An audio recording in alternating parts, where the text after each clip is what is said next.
Hello, welcome to the very first KidCo Talk of 2023. I'm Sarah Sunaltendag, the Senior Marketing Manager here at Kids & Company, and we are so excited to have Alana Metello join us today. She's a certified sleep consultant from We Sleep. Alana is going to be talking about all sorts of tips and tricks on how to get the rest that you and your family definitely deserve. From my own personal experience, Alana has been a lifesaver for myself. I have a young son, and she gave me some wonderful tips. And honestly, it's been a super big blessing for me because he's actually sleeping now. So I'm really excited to hear her presentation today, and I hope you are as well. So Alana, I am going just to take it. I'm going to leave and let you run off with this. But before I go, if you have any questions, please put them in the Q&A box. And once the presentation is over, Alana will get to them and we will have a nice organic conversation. Okay, Alana, so it's over to you. Okay, thanks so much, Sarah. Hi, and welcome to everyone. Thank you for taking some time out of your day to join us to talk about healthy sleep habits. We're into a new year. I'm sure, you've had some late nights in that over the holidays, maybe got off schedule and maybe are having a hard time getting back into the swing of things. So I'm here to share to you today the importance of sleep, the impacts of sleep deprivation, and share with you some tips that you can implement into your own home so that you can start to see healthy sleep habits taking place. I am a certified We Sleep consultant. I work with a team of people who help families worldwide get sleep back into their home. So I am a mom of three. I have three daughters who are 9, 7, and 2.5. I am also a teacher. I've been an elementary school teacher for the last 17 years, and I also have my early childhood education. So I have a passion for working with children and families and, just getting, healthy sleep habits, education, all of those things into your home. So as mentioned, I do work with We Sleep, and I am a firm believer that a well-rested child is a happy and healthy child as well. And I wanted to just, start off by saying that, sleep coaching is not for everyone. You have to do what is right for you and for your family, right? So what might be working in your friend's home might not be something that's working in your home.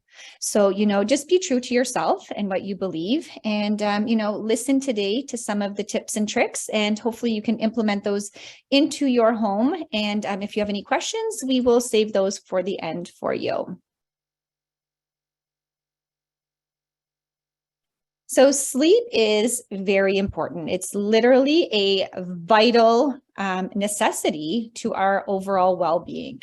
Okay, so it's really important that we are making sleep a priority.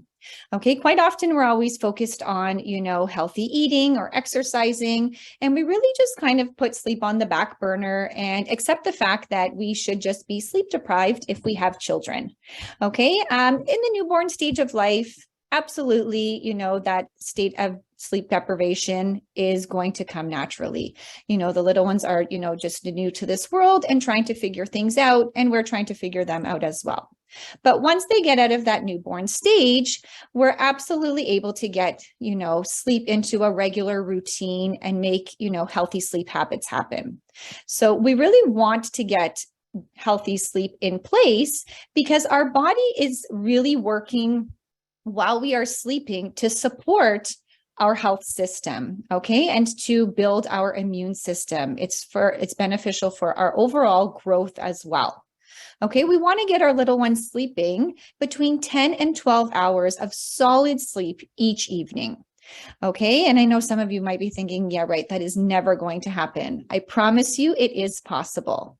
Okay, so we need that restorative sleep to happen so that they can wake up and feel well rested and attentive and be ready to conquer, the world the next day. We all know what it feels like when we haven't had a good night's sleep, right? We wake up in the morning feeling very lethargic, not very positive, not happy.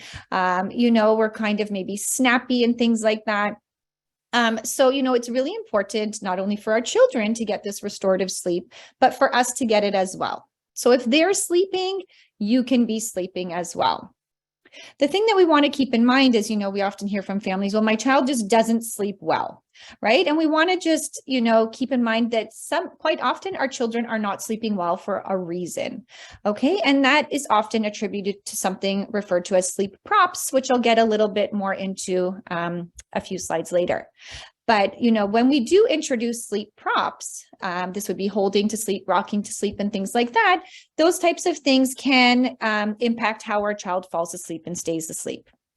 So, this can lead to sleep deprivation, right? When our little ones are constantly waking up, our bodies are now sleep deprived, okay? And sleep deprivation can impact our body in so many different ways, as seen in this diagram here. It can, affect us internally the most, as well as externally, right? We really want to keep sleep deprivation out of our lives so that we can prevent, other things such as type 2 diabetes happening, an increased risk of heart disease.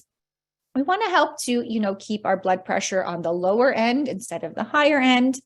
But because, when we are sleep deprived, we start to see things like depression, anxiety, memory loss kind of happening. Sometimes you might feel like you have like ADHD, a really hard time focusing on things, remembering things, right? So all of these are, side effects of sleep deprivation. So if we can get healthy sleep habits into our home, you're going to start to feel like yourself again. You might have, kind of lost yourself in, this parenthood journey. And we can absolutely get back to a state of where we were pre-children, right? We can still enjoy our children and do all of those wonderful things with them and be well rested so that we can be present and ready to, make memories with them on a daily basis. So something we really want to keep in mind is the idea of sleep pressure. Okay, so our bodies have an internal clock, a circadian rhythm, okay, that works as our bodies grow. And so we want to build something called sleep pressure. And that can be built by engaging in activities that involve our mind, body, and soul. One of the best ways to build sleep pressure is to get outside and get fresh air. Okay, I know well, I'm not sure where many of you are, but here in Canada, Ontario, it's snowing outside, it's quite cold. And, you might be hesitant to get outside, right? But, if you bundle up and just take a quick walk around the block, that will totally help build sleep pressure for your little one. Okay. If we're kind of having a lazy day around the house, you might notice your little one is having a harder time falling asleep. Okay. So this is why we want to engage them in activities. We want to get them tired. We want to build the sleep pressure, which in turn will heighten our melatonin levels. Okay. Which is what is used to help our body fall asleep and stay asleep. Okay, so engage in activities, that could be, in an exerciser, the activity tables, a jolly jumper, getting outside for a walk, tummy time, maybe setting up a few different activities, in your family room, living room, so that we can kind of create like a little bit of a circuit to go through. We just want to make sure we're engaging in activities so that they can become tired enough to, when it does become nap time, bedtime, that they are ready to fall asleep because they have exerted themselves during that wake window period.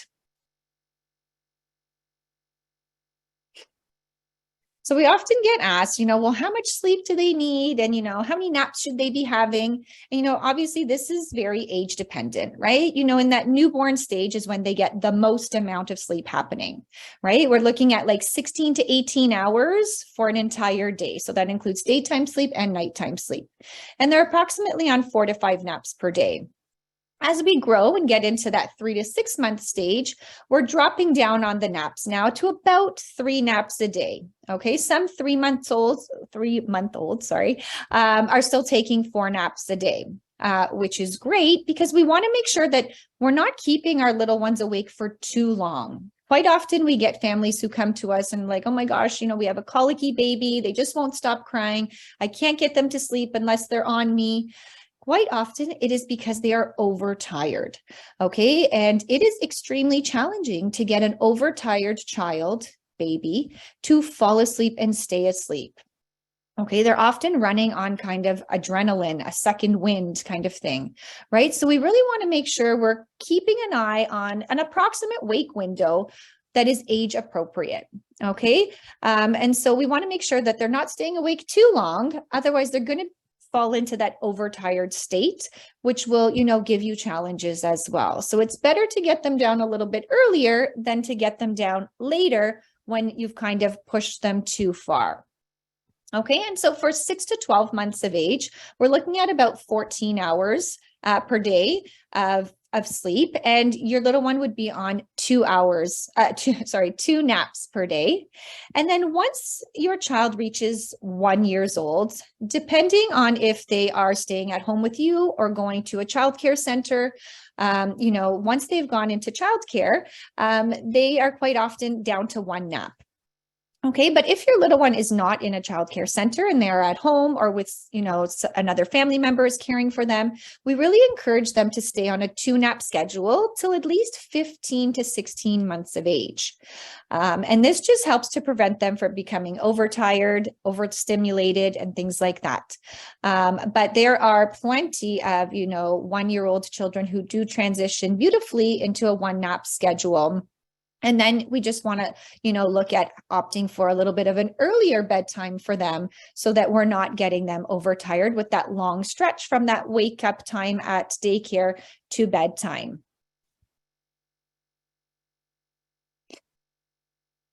So when can I be expecting to sleep through the night, right? And this is, quite a common question. I mean, this is different for many families, right? At the end of the day, you have to feel comfortable if you are going to, take on a sleep journey, a sleep coaching journey.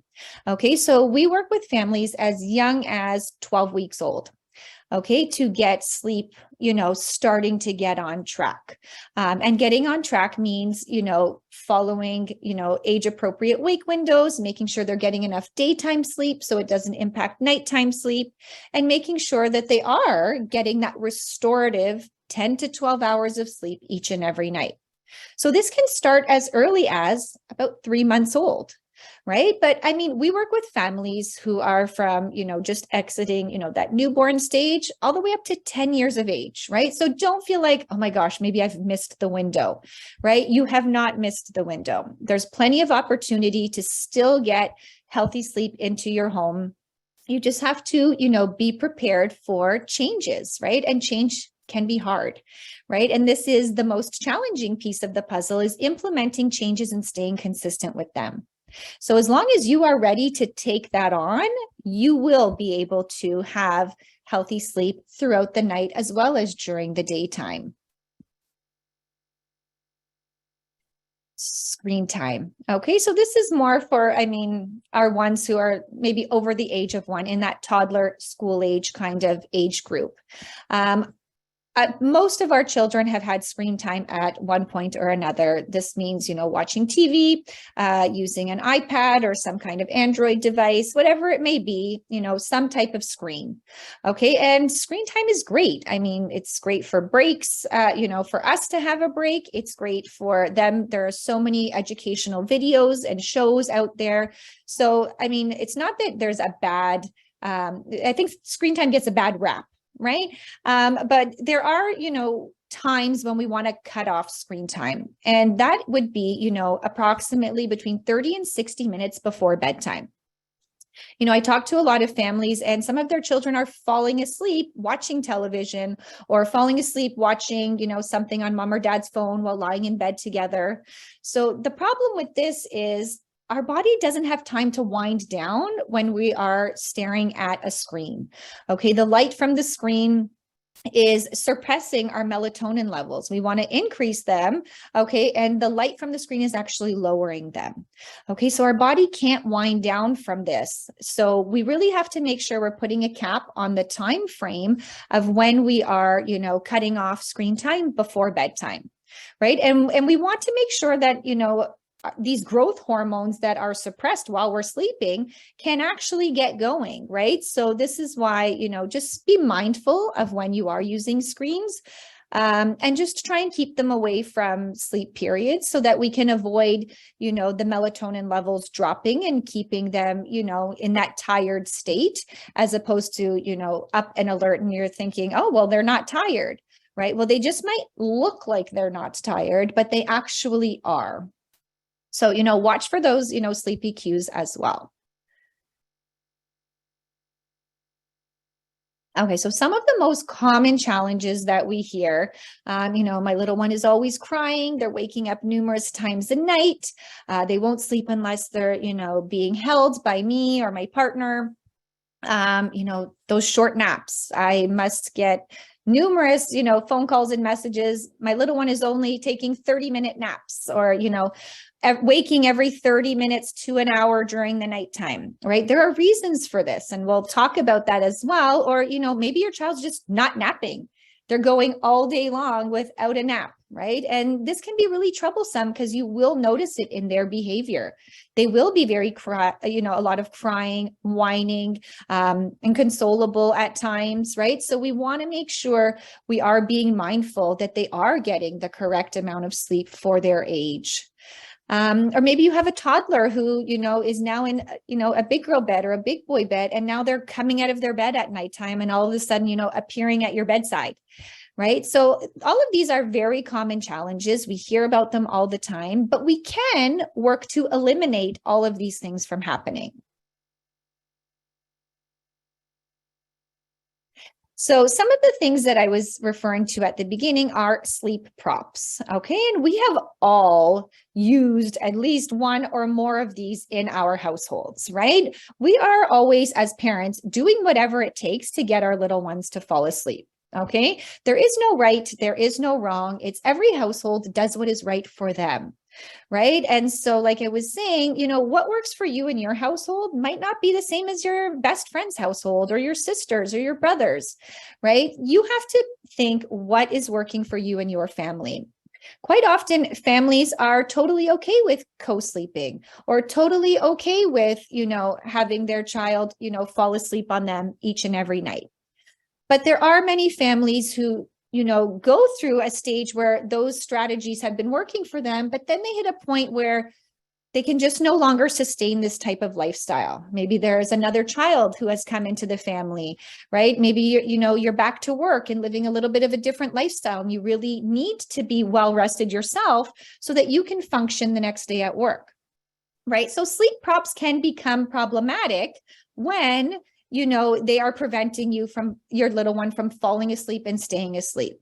So, sleep props such as, using a pacifier or being held to sleep, rocked to sleep, fed to sleep, all of those things can impact the way your little one is falling asleep and staying asleep.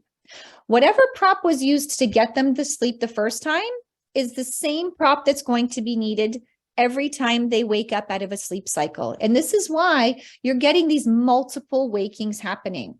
So if your little one fell asleep on you and you tried to put them down and all of a sudden their eyes are, up and awake, well, that's because they're no longer, feeling that warm body that got them to sleep the first time. Or, they're using a pacifier and they were perfectly fine when you put them down, but now they've transitioned out of a sleep cycle, their pacifier has fallen out. Well, now they're going to be looking for that pacifier to be put back in. Right. And this is how I got into, sleep coaching, because I used a sleep coach for my own children. We were using a pacifier and I was going in and out of her room multiple times a night to keep putting it back in. I was exhausted.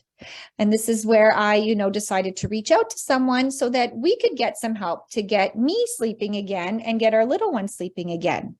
Right. So sleep props can impact the way that your little one is falling asleep and staying asleep. And this is quite often the main cause of why you are getting so many wakings happening. So we really want to work to eliminate sleep props, okay, and try and give our little ones the opportunity to soothe themselves to sleep. And it doesn't mean to put them down and to walk away and to let them cry it out. We want to just put them down and give them a little bit of a chance to see what they're going to do. And the more often you provide them opportunities, the more often you are going to see some changes happening. So, quite often we ask ourselves, like, what's really going on in our house, right? In terms of sleep, why isn't my little one sleeping? Well, are they on an age appropriate schedule? honestly, quite often, families are keeping their little ones up too late. Bedtime is typically between 7 and 7:30 for most young children up to the age of about 5. Okay, so after that, I mean, bedtime slightly changes, in smaller increments. But if your little one's staying up later than that, chances are they're overtired. Okay, so we really want to aim for that earlier bedtime. Is your child relying on someone else to fall asleep? This is quite common. I hear about this all the time. Either, they're needing to sleep on you or sleep beside you in order to fall asleep. Well, now they've become used to this. It's just become a habit for them. They don't know anything else, right? And so this is why it's really important for us to allow them opportunities to practice independent sleep skills, right? If we never give them the opportunity to try, they're never going to learn, right? We can't just give our little one a bike and hope that they're going to learn how to ride it. Right? We have to teach them. We have to teach them how to get on the bike, how to balance themselves. We've got to teach them the process. And the same can go for sleep. It's a very small percentage of babies who just sleep well right off the bat. Okay, so we have to teach them these skills of independent sleep by allowing them opportunities and eliminating sleep props.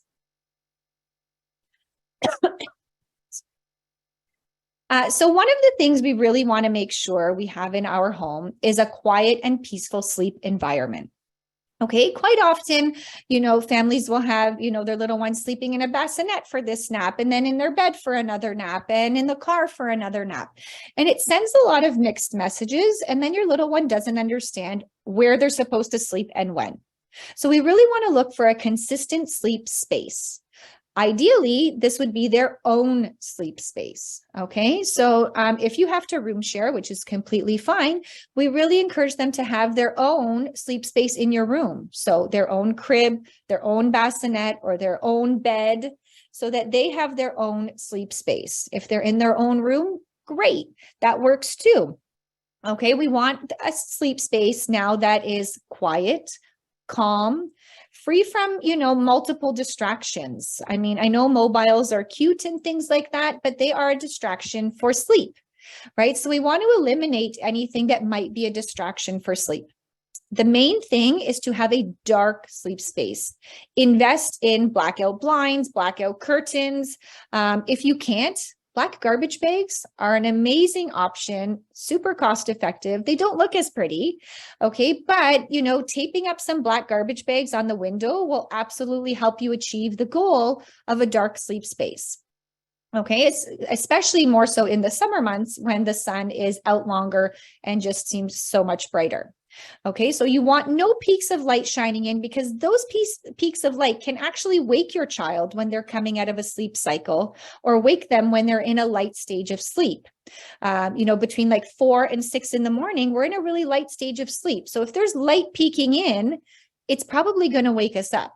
And then it's really hard to get back to sleep at that time and during that time frame.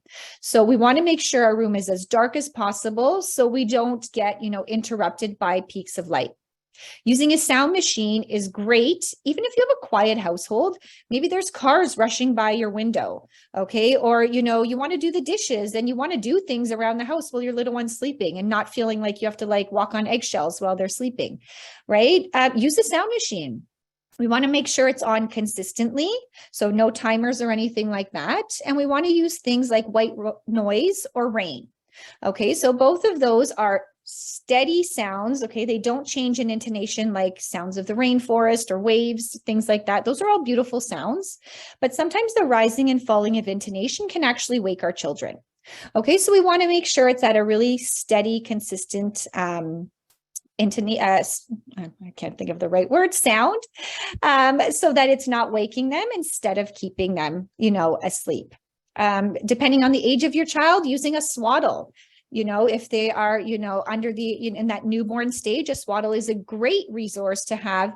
The swaddle itself will help, keep them nice and tight. It'll help with the startle reflex of, the hands coming up and hitting the face, which can wake them as well. Once we've gotten to a point where your little one is starting to roll or showing signs of rolling, we want to eliminate the swaddle for safety reasons. We don't want them to roll over and be swaddled, okay, because then they won't be able to breathe.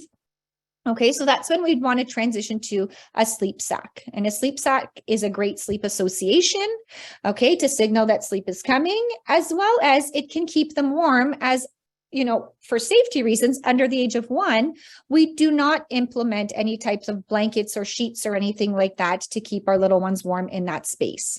Okay, so using a sleep sack will help with all of those things and make sure there's no other distractions that will keep them awake when they should be sleeping. We want to keep the sleep space a place for sleep and keep it calm, cool, and collective. We want to opt for an early bedtime, right? Some people are afraid of an early bedtime because they feel like it signals an early morning wake when it actually works in the reverse. Okay, so putting your little one to bed will ensure that they don't get to an overtired state. Okay, when we're overtired, we can't fall asleep easily and we can't stay asleep. It becomes harder to connect sleep cycles, and we often get early morning wakes when we're overtired. Okay, so if you have, a little one and we can get them, sleeping independently, connecting sleep cycles on their own without requiring, parental support, you will see that they will sleep longer stretches of time. Okay, and you will see that, putting them to bed maybe early one night because they've missed a nap, we can put them to bed as early as 6 p.m. Okay, nothing earlier than that. Otherwise, you are going to get into, an early morning wake, because max they're going to go is probably about 12 hours of nighttime sleep. There are some children who can go 13, 14 hours of nighttime sleep. Okay, but 6 p.m. to 6 a.m. is an amazing stretch of sleep, right? We consider morning time 6 a.m. Quite often our little ones wake anywhere between 6 and 7 a.m., which is great. We don't want them waking anything earlier than that. And we can prevent that by opting for the earlier bedtime. So this diagram here is just a little bit to show you what a sleep cycle looks like. Okay, so we start in, a light stage, then we get into, a little bit of a deeper sleep and then a deeper sleep. Okay, and then we're pretty still. And then, when we're, coming around to, get into another sleep cycle, this is often where we will get, those wakings that are happening. Okay, and those wakings are generally happening because your little one went down drowsy, okay, or a sleep prop was involved, or they were overtired. Okay, so all of those things can contribute to these multiple wakings that you're going to be getting from not, getting them to bed, when they should get to bed, so that they're not overtired, right? And if we can eliminate the sleep props, okay, and work towards, getting some independent sleep happening, you're going to see that they're going to learn to connect those sleep cycles all by themselves, and you won't be rushing in every 30 minutes, 45 minutes, an hour, 2 hours to get them back to sleep each time.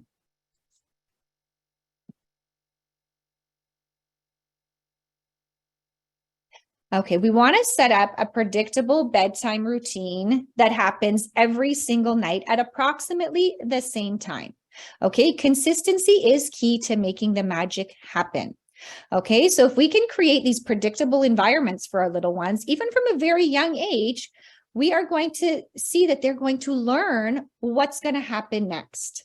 Okay, and when we have a predictable environment, it sets them up for success. Okay, they're not, forever wondering, well, what's going to happen next? Well, where's she going to put me to sleep? Well, what's she going to do next? Is she going to hold me? Is she going to feed me? Is dad going to, hold me while I'm falling asleep? There's never that sense of wonder for them if we create a predictable routine. We really encourage a bath to happen every single night if you can. There are, so many children who have different skin conditions, eczema being, the most prominent one. And obviously, if there are skin conditions, we would want to avoid having a bath every single night. On nights where we can't take a bath, even just taking a warm cloth, wiping their face, wiping their hands, wiping down their body, or just, hands and face, whatever you're going to do, just be consistent with it. So if we're going to have a bath every other night, and then we're going to, do a wipe down every other night, then get into the habit of, doing that so it becomes predictable. Right after a bath, we want to get those diaper on, pajamas on, use the washroom if you've got a toddler, right? And if you're doing any feedings happening before bedtime, we want to make sure that we're not feeding to sleep. Okay, we really want to make sure that when we are feeding, we're trying to keep them awake. And this can be hard, especially if your child is overtired.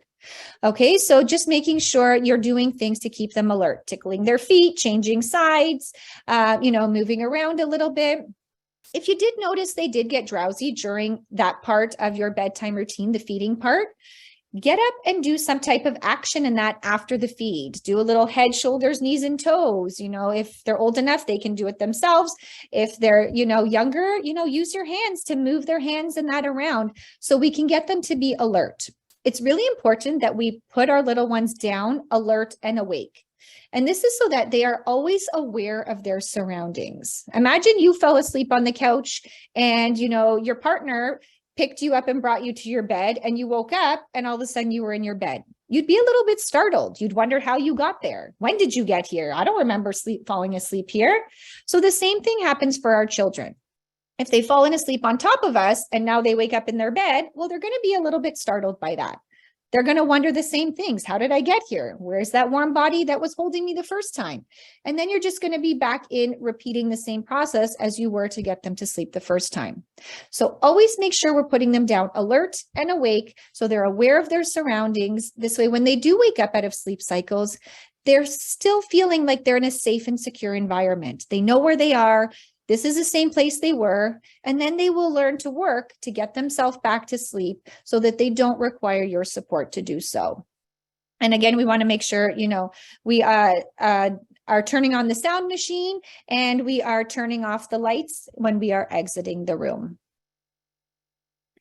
As I was just saying, we want to make sure they are not falling asleep, that they're not drowsy or anything like that.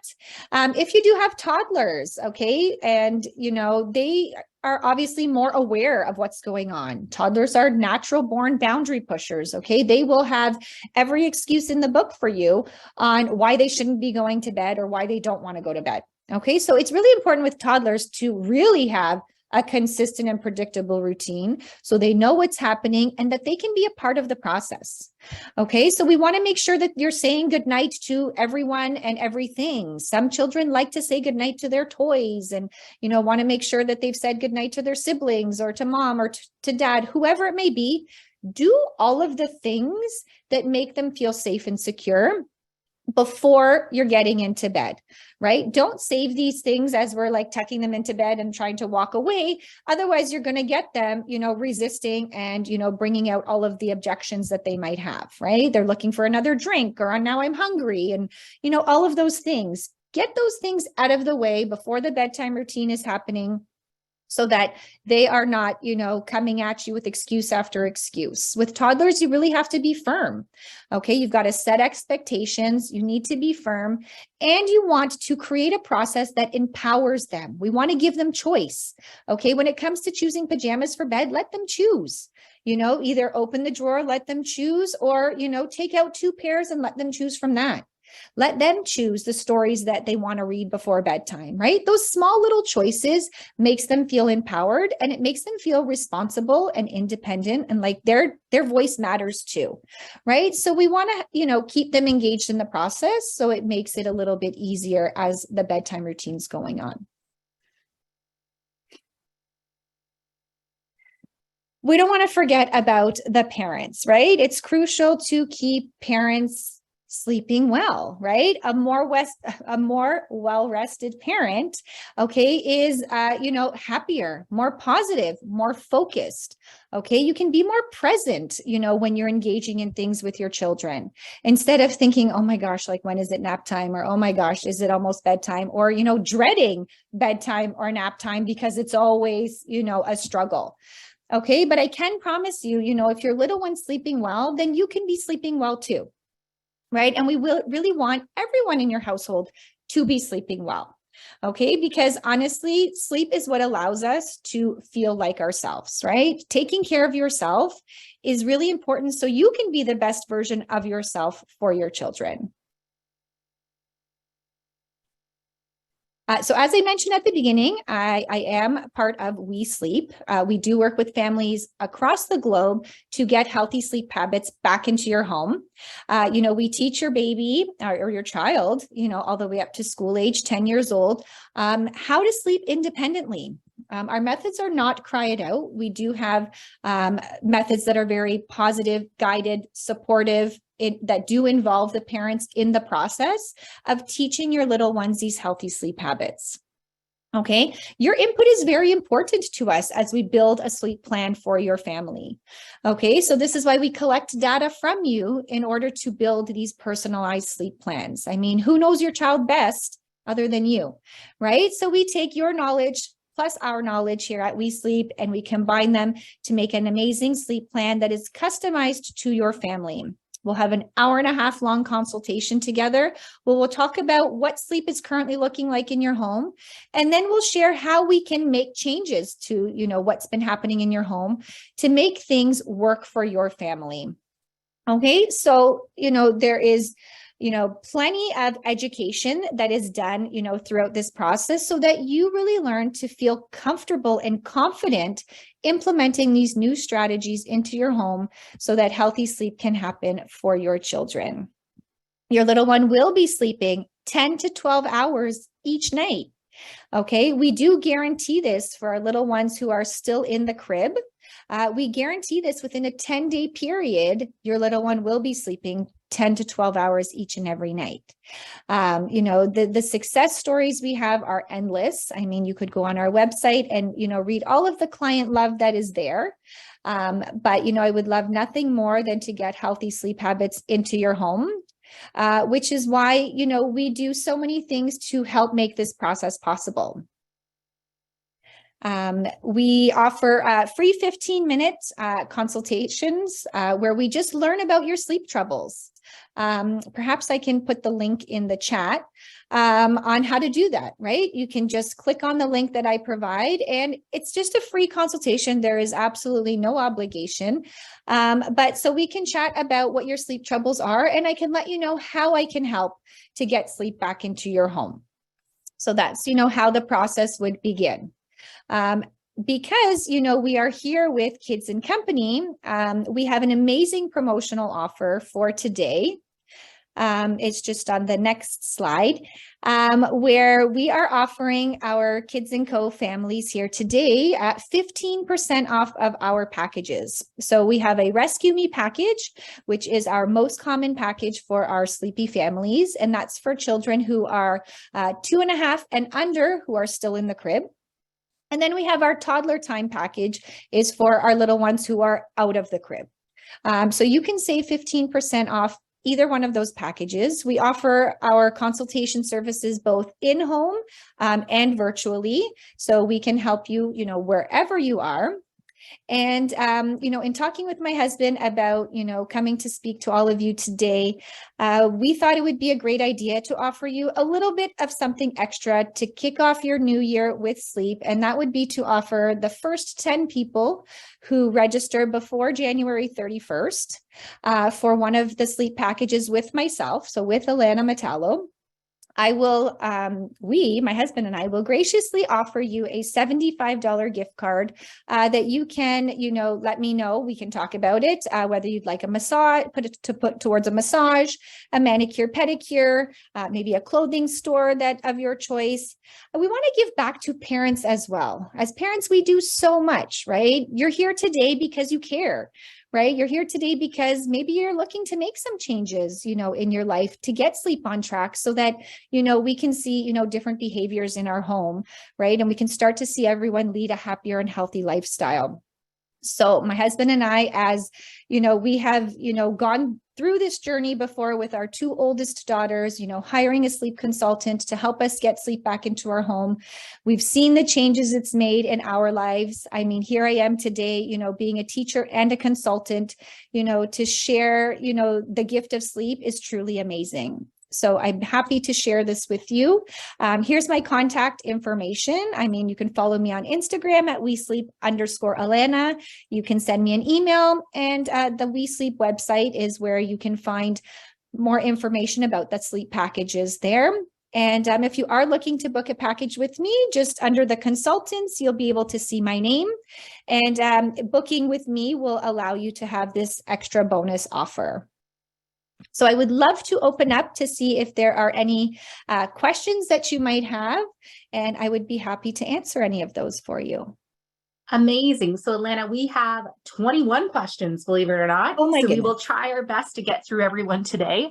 Okay. And, we really appreciate it because they're fantastic questions. So from Freedy, her question is, hi, I have a 14-month-old.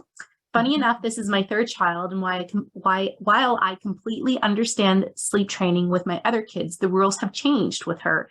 Sleep consistently and for good stretches, but never sleeps in her stroller. And every night she's co-sleeping in our bed. So she's finally ready to have her transition into her room, but she needs some serious tips. Should she skip the crib entirely or just move her to a toddler bed and transition by sleeping next to her on the floor? She's not sure.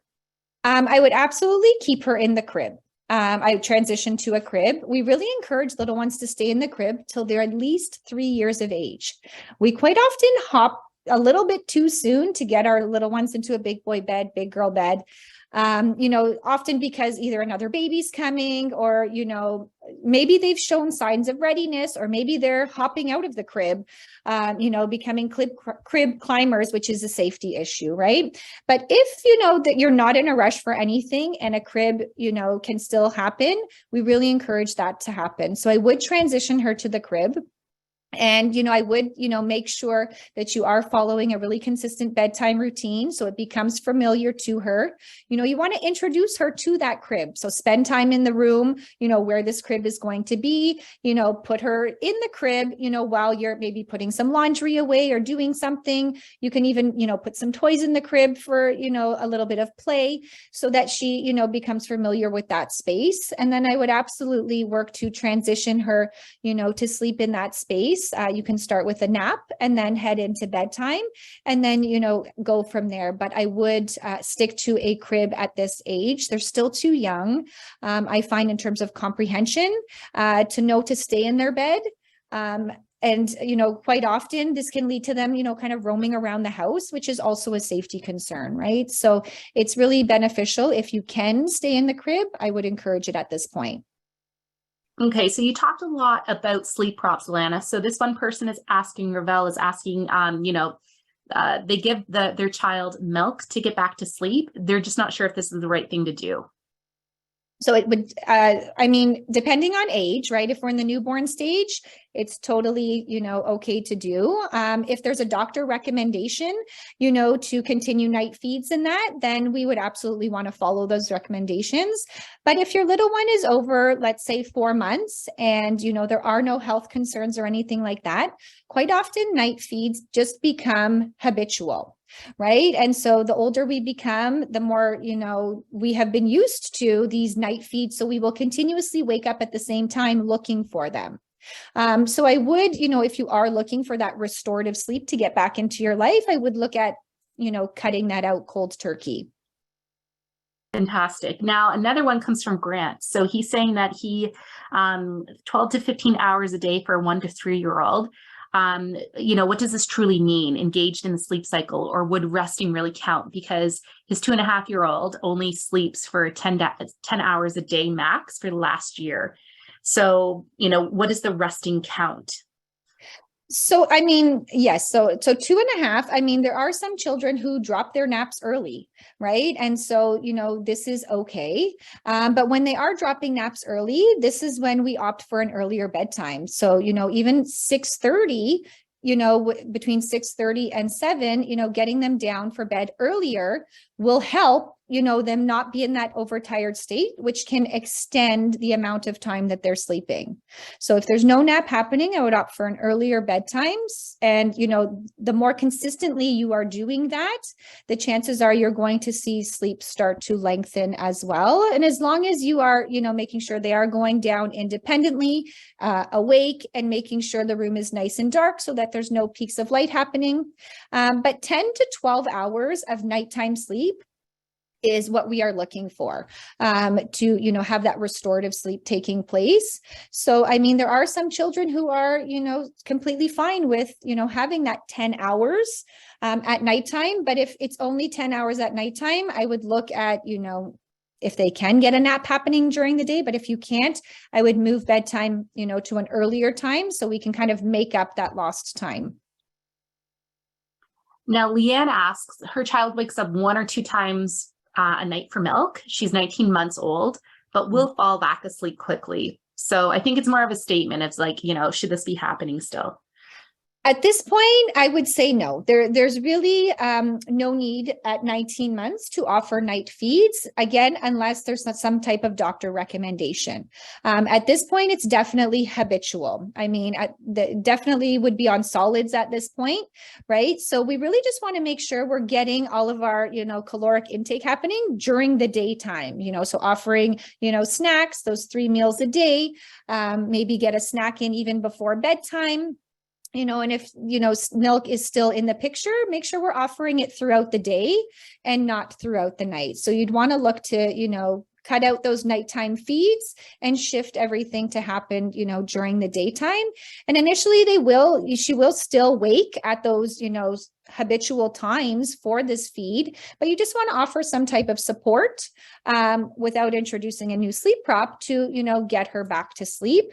And so, yeah, they're just going to wake for a short period of time, and it's just really habitual at this point. So we do want to eliminate it and shift everything to daytime. Now, Sharon has a good question. She's like, she's having a hard time determining the right time to put her baby down for a nap or at nighttime because she wants him to stay up long enough to build enough sleep pressure, but she fears in becoming him let me try that again. She fears that he's becoming overtired. So do you have any advice? Well, it would really depend on how old they are. So do we know how old babe is? No, Sharon, if you're still on, do you want to type in how old? Let me just see, something just happened in the Q&A. Sure. No, I don't see it. Okay. Okay. I mean, if you, on my Instagram page under highlights is an awake time, cheat sheet. And it gives you kind of. Hold on. Sorry, Alana. 6 months. She typed it in there. It was just in another spot. Yeah. Okay. 6 months old. So at about 6 months, we're looking at about a 2.5 hour wake window. Okay. So anything longer than that is going to lead them into an overtired state. Okay. So, I mean, and 2.5 hours is kind of, a general amount, right? We also want to watch for sleepy cues too, right? They might get tired a little bit sooner than that, right? But 2.5 hours would be the max time frame. We'd look to keep them awake between nap times. The only time we can kind of stretch the wake window would be kind of between that last nap and bedtime. We can kind of, up it to like 2 hours and 45 minutes, sometimes, even 3 hours at the most kind of thing in that space there between the last nap and bedtime. So, we do want to keep, their age appropriate, kind of window in mind, along with, watching for sleepy cues. If, they're staring, kind of into space, if they're getting kind of reddish eyebrows happening, those are sleepy cues that we want to pick up on, right? And if we start to see those, we want to start, getting ready for nap time. Or bedtime, so that we don't miss the window, right? Sometimes even an extra 5 minutes can make us miss the window, and then it looks like they're no longer tired anymore, right? But they're just kind of running off a second wind at this point, and then it becomes really hard to get them to sleep and for them to fall asleep. Now, Alana, I have another question. This is a really, really good one because I feel like a lot of us struggle with this. So Michael says, what are some tips in coaching babies to sleep at my in-laws? My in-laws are super nervous and keep coming into my room when I try to put them to sleep. So I feel like a lot of us go through that, Michael, so you're not alone.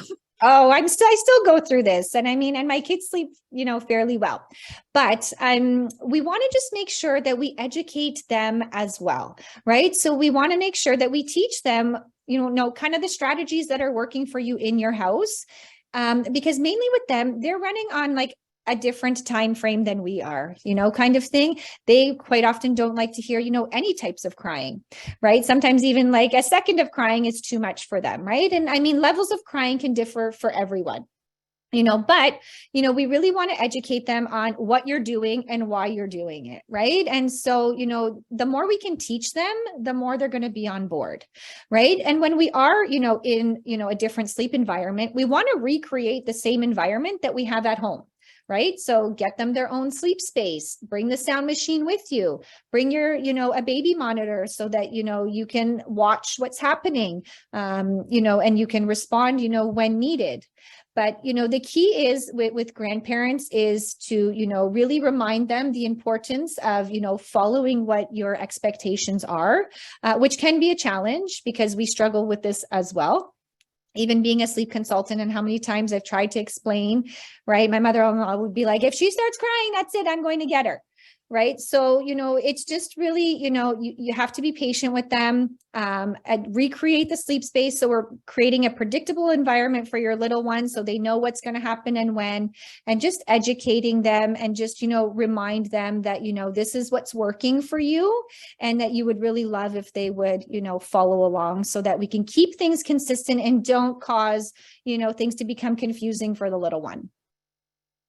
Fantastic. Now, you had mentioned that bedtime should be between 7 and 7:30, but is there a time for bedtime that's too early? So 6 p.m. is the earliest we want to put our little ones down. And this is based on kind of a 12-hour window. So from 6 p.m. to 6 a.m. Because we consider morning 6 a.m. I don't want to be up at 6 a.m., but our little ones have this internal clock that they naturally wake between 6 and 7 a.m. If they are going to bed at an age appropriate time. So I wouldn't be putting them to bed any earlier than 6 p.m.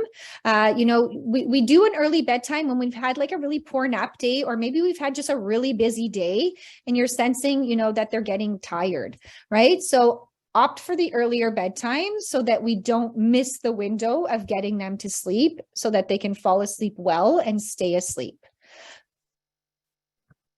Okay, so when do you recommend that we stop using a sound machine for white noise? Whenever you're ready. Adults use a sound machine. My middle daughter uses sound machines. She's 7. She goes through phases where she likes it and doesn't like it. She likes it in the wintertime because the snowplow comes outside. She's at the front of the house. And she likes it because it drowns out the sound of the snowplow.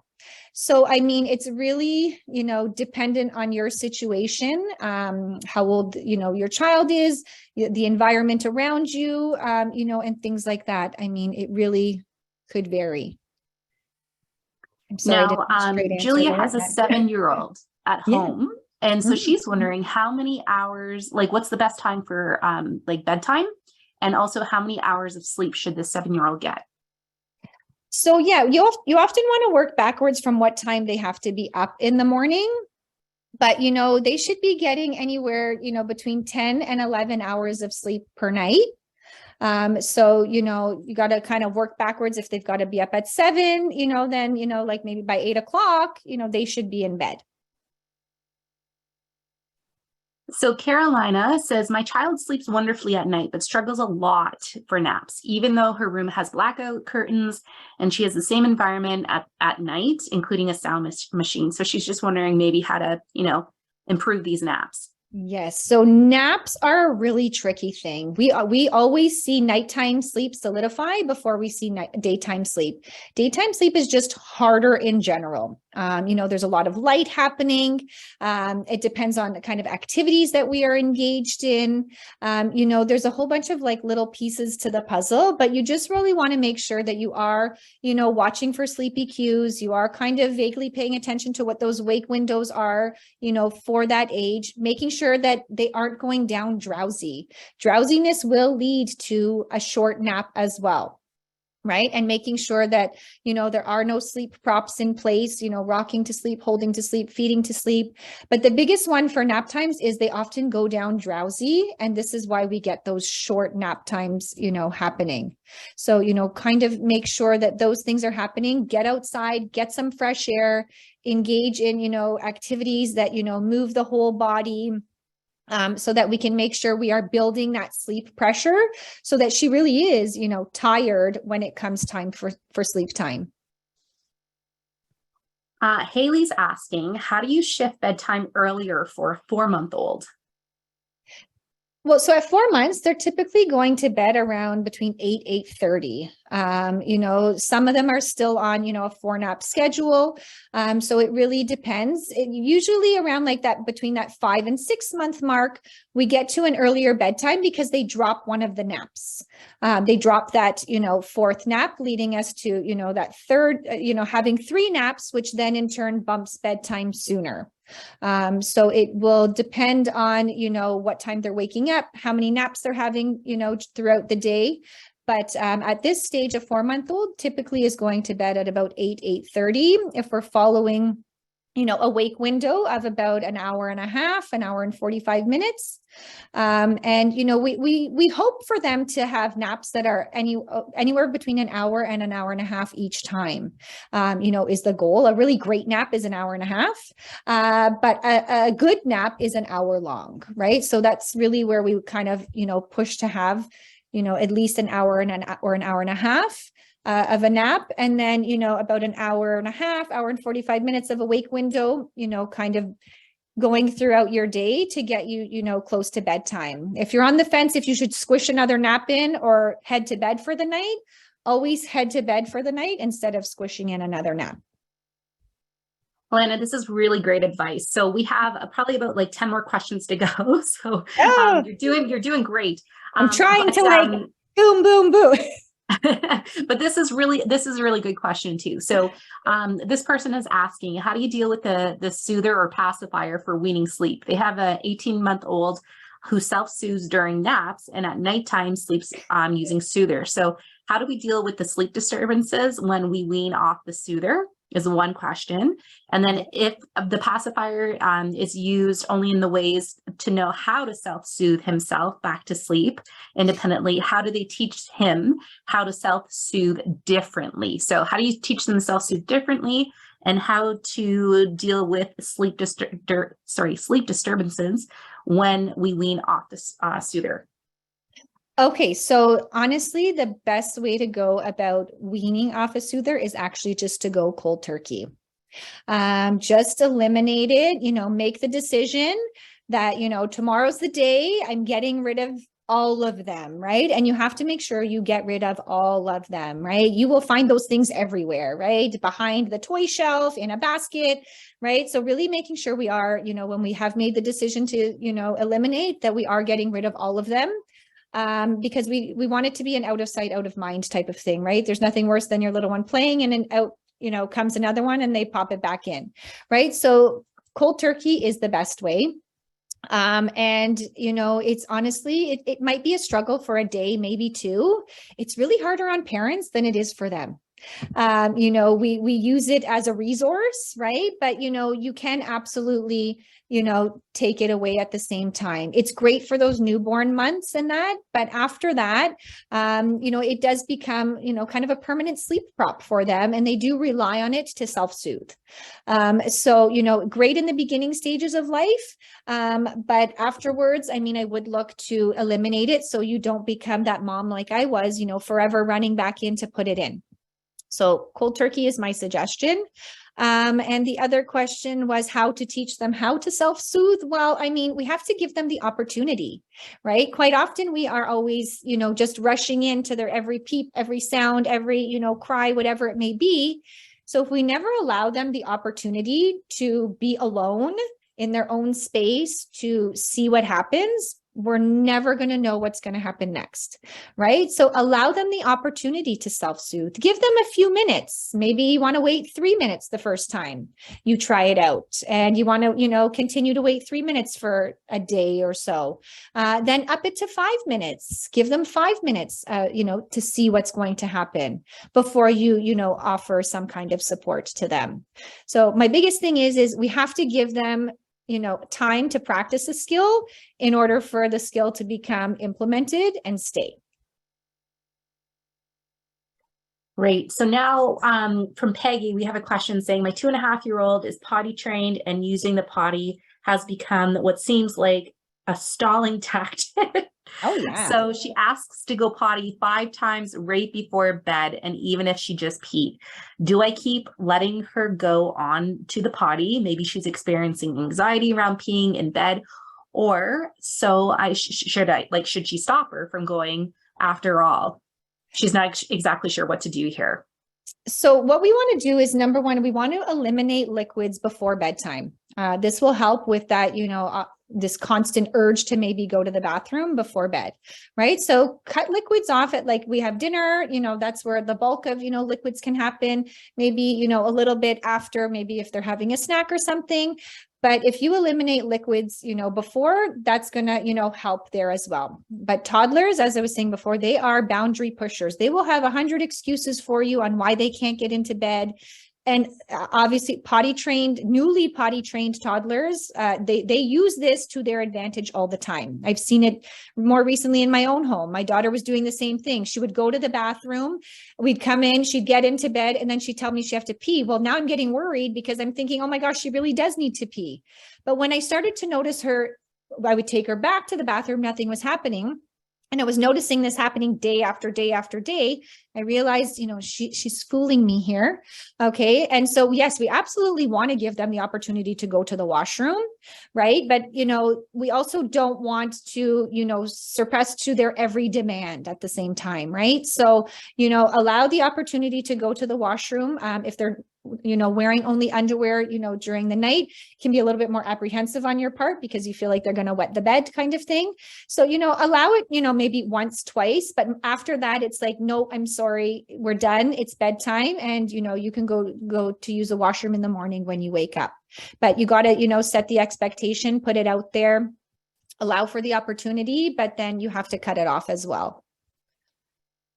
So I'm just going to circle back a little bit because there's more questions about, like, someone has an 8-month-old that wakes up every 2 hours on the clock for milk at night and then falls back asleep. So how can they break this habit as they know that he's hungry but he finishes his bottle too?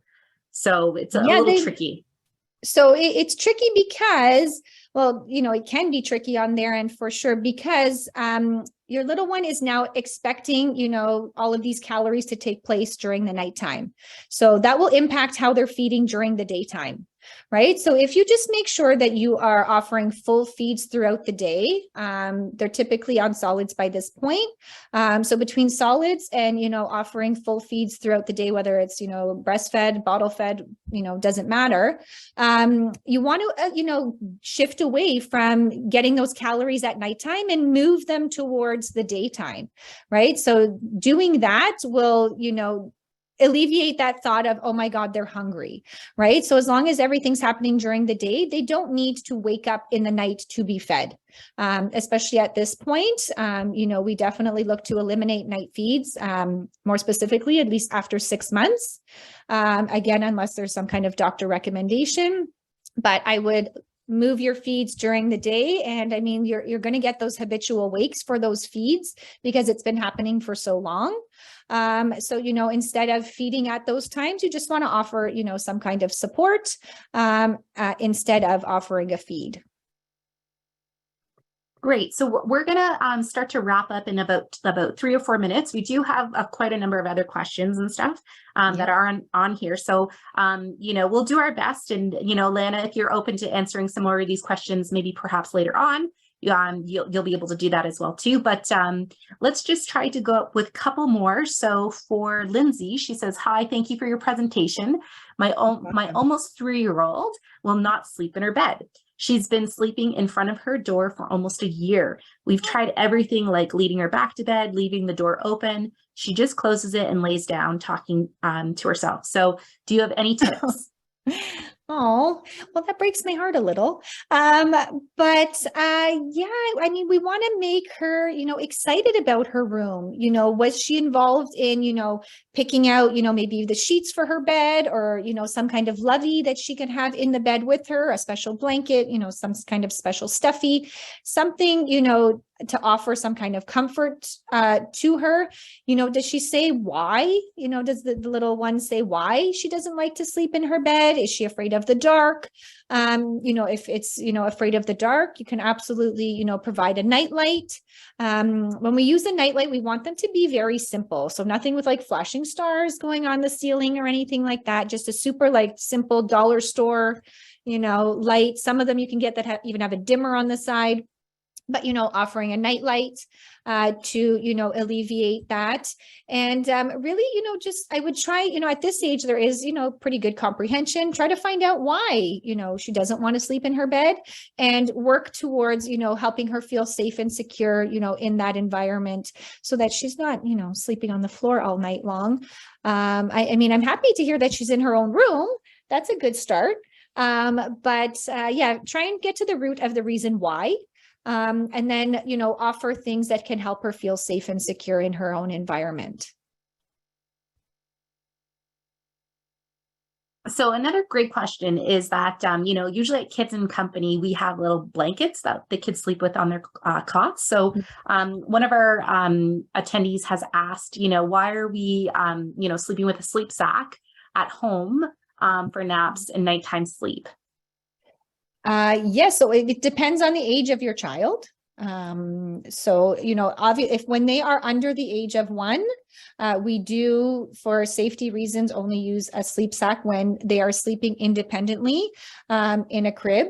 Especially because we are not, in the room with them. Nobody is monitoring them. Yes, we are looking through a monitor, right? But we are not, in the space with them. If we looked away and, the blanket went over their face for some reason and they couldn't take it off, I mean, it would be a safety concern. So yes, we encourage the use of a sleep sack for, under the age of 1, for sure. After the age of 1, many families continue using a sleep sack, through those toddler years. It's also a great sleep association. It also prevents crib climbing, right? Because they can only separate their legs so far. So, I mean, sleep sacks are used for a variety of reasons. I'm not sure at what age you start using the blankets at Kids & Co. What age do you start using them there? I believe, I don't want to be quoted on this yet, but I think it's around like their toddler program. I would imagine at least 20 months, like around that time. Yeah. So absolutely, at that point, for sure. Families could maybe even send their sleep sack, if you guys allow that at Kids & Co. If they could send their same sleep sack to school, maybe that could, to daycare, that could be an option as well to keep things consistent. But if they are, in that toddler stage, they're absolutely okay to, sleep with a blanket versus the sleep sack. Fantastic. Okay, so we'll do one last question, Alana, and then we're going to end the webinar. So what time should dinner be if sleep time is around 7:30?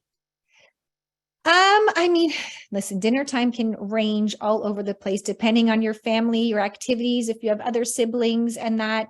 But I mean, bedtime routines typically run for 30 to 40 minutes. So you want to work backwards, right? So if we're going to bed for 7 o'clock, then, by 6:20, we should be starting the bedtime routine. So, maybe you want to have dinner around 5:30. So we can make sure to, have dinner, and then, even squish in a snack, between dinner and the beginning of bedtime routine. Because once the bedtime routine starts, we're not coming back downstairs for anything else, right? We want to head up. We want to, get things going. We want to, get into that calm, state and get ready for bed. Fantastic. So Alana, we want to thank you so much for, presenting today. You were wonderful. And we want to thank our lovely audience because there was so many fantastic questions. It's just endless, I think, on this subject. So thank you, everyone. You will get a recording of today's presentation, as well as Alana's presentation, PowerPoint form. And we want to thank you. We'll send that off most likely in the next few days to you. So please check your emails.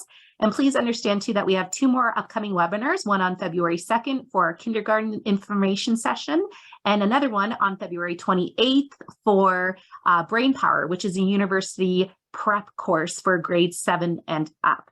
So thanks again. And Alana, you were wonderful. Thank you. We really appreciate you taking the time today. And again, please check out Alana's Instagram, her email, and, connect with her through WeSleep. So thank you, everyone, and have a wonderful day. Thank you so much.